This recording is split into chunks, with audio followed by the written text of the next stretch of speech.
Përshëndetje të nderuar miqtë e mi, përshëndetje të dashur ndjekës, ja ku po takohemi sërish me mua Tirona Lili në kanalin Historiete. Ju e dini që ne këtu ndajmë histori të ndryshme, ndajmë rrëfime të ndryshme, ndajmë ngjarje të ndryshme të personazheve të cilët na besojnë dhe na i shkruajnë histori të jetës së tyre. Dhe pikërisht sot dua të ndaj historinë të zonjës Elvana, e cila i ka dhënë një titull shumë interesant. Nuk i tregova kur që isha shtatzën, sot jam nën, e martuar me dikë tjetër, por zemra më qanë për atë që iku pa lam të mirë. Dhe një histori shumë e ndjeshme, një histori shumë e dhimbshme, që do kisha dashur të vazhdoni ta ndiqni.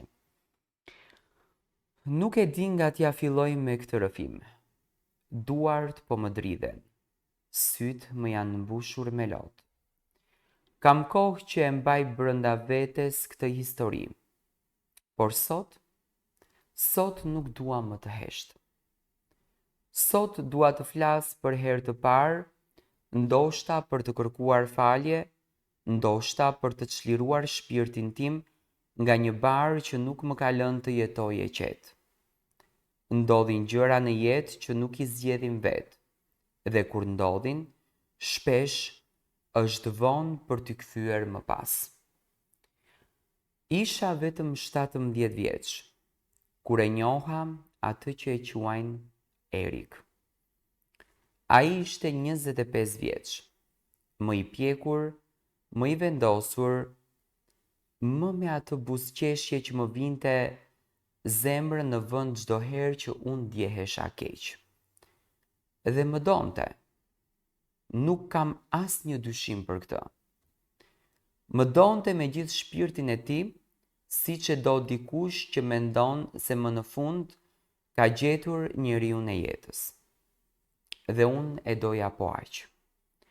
Kishim plane, ëndra, dëshira të pafundme për një jetë bashk. Prisnim vetëm që unë të mbaroja gjimnazin, që çdo gjë të bëhej serioze e shumë familjare. Por jeta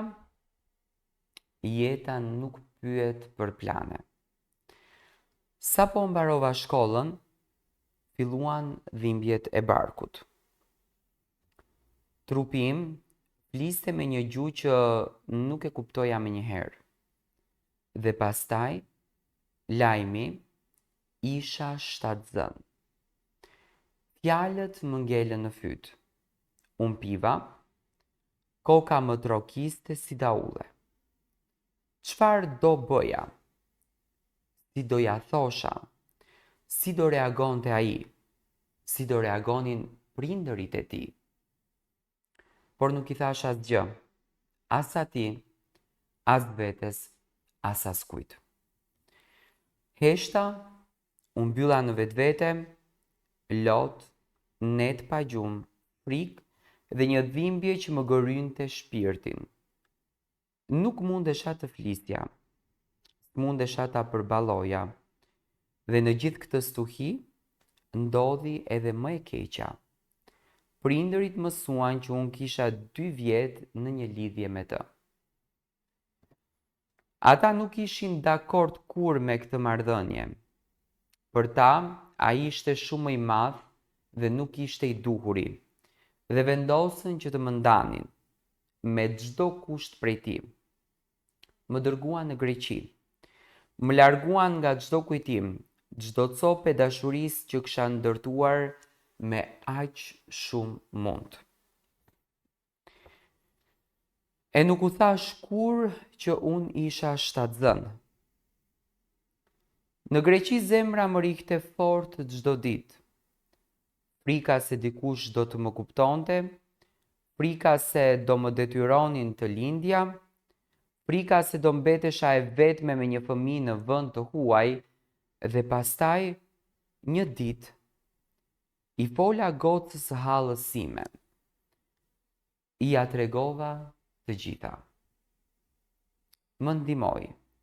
Shkuam bashk dhe e bëra abortin. E fshiva me duart e mia atë jetë që ritej brenda meje. Me duar që dridheshin, me sytë që nuk shihnin më dritë, me shpirtin që po më ikte copa. Atë ditë, nuk vdiq vetëm në një ëndër, vdiqa edhe unë nga pak. Kaluan 2 vjetë, u përpoqa të jetoj, të haroj dhe të hecë përpara. E njoha një djalë nga Saranda, i mirë, i qetë, u dashurova me përkujdesjen e tij, me mënyrën se si më bëri të ndjesha e rëndësishme, e mbrojtur, dhe u martuam. Sot kemi një djalë të mrekullueshëm, që është jeta ime, frymëmarrja ime. Ai më dha arsye për të buzëqeshur sërish. Por ka diçka që nuk shkon. Ka 5 muaj që çdo natë në ëndër më shfaqet i mbirë, duke më thënë, çfarë të bëra që më vrave? Unë zgjohem nga gjumi dhe i them, s'të kam haruar. Kam net që zgjohem në mes të natës dhe pyes veten, po të ta kisha treguar, po të thoja se isha 7 zën, po të mos isha larguar, a do t'ishim sot bashk, a do ta kishim mbajtur atë fëmijë? Pse nuk fola? Pse zgjodha heshtjen? Kam gabuar. E di, kam bërë një gabim shumë të madh. Ndoshta më të madhin të jetës time. Por isha vetëm një vajzë e vogël, e trembur, pa forcë për të përballuar botën. Sot jam nënë dhe më dhëmb zemra për atë jetë që nuk e solla në jetë. Ndonse,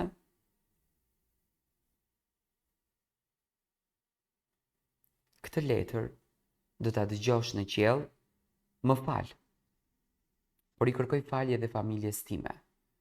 Më fal që nuk u tregova. Më fal që të lash në errësirë. Më fal që mora një vendim për ty. Ja thot birit saj. E bëra sepse nuk dija ç'të bëja tjetër. E bëra sepse më detyruan. E bëra sepse më mungoi forca. E bëra sepse atëherë isha fëmijë. Sot jam grua. Sot jam nën. Sot e kuptoj se sa e rëndësishme është të flasësh, të jesh e sinqert, të përballesh me dhimbjen dhe të luftosh për dashurinë, por është më vonë.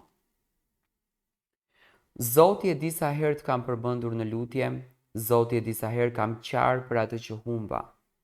Ndoshta një ditë në qiell do ta lexosh këtë rrëfim dhe ndoshta do e kuptosh që nuk të lash sepse s'të doja, por sepse më detyruan dhe ndoshta, vetëm ndoshta do më falësh. Kjo është historia e zonjës Elvana, një nënë e cila ka bërë abortin e një fëmije që ka ardhur në jetë nga një dashuri e pa finalizuar në martesë. Prindërit e saj nuk e kanë dashur këtë martesën dhe kanë detyruar gocën e tyre të ikën drejt Greqisë.